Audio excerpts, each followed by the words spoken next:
атырау жарық.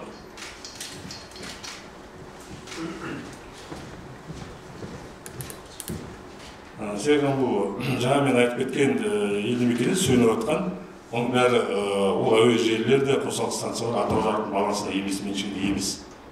Сөніп жатқан, оның ішіне тек бір-екеуі жаңа айтқан Көгарна, Бесікті деген жер. Көгарнада ол да жаңағыдай дачный массив, солардың кесірінен болды сөніп. Кешегі қар деген минусовой температура болып, ылғал болмаса қар, ол алдың күнде қар жауды бірде-бір сөніп болған жоқ.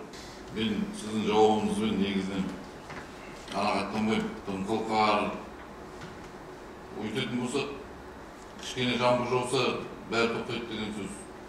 Әр бір сағат сайын мен ақпарат алып отырдым. Ал мысалға жаңа айтып отқан Сарыөзекте 70-тен асқан КТП бар дедіңіз, жеке жаңа базалар дедіңіз. Мына жақта халық шындырып отыр ғой, неге 70 нені КТП-ны айырып халықты неге қоспайсыздар? Соны да мен айтуым керек қой.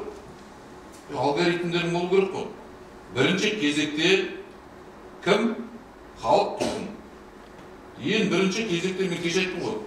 Халыққа бірінші кезекте беру керек.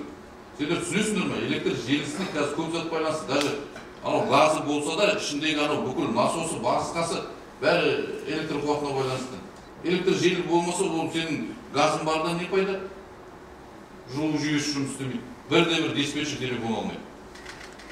Бірде-біреу жауап бермейді. Не қашан қосылатынын білмейді.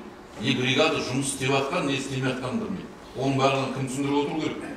Кеше сендердің берген ақпараттарды мен жіберіп жазып отырдым. Маған мынандай жауап ұнамайды. Жыл сайын қайталанады.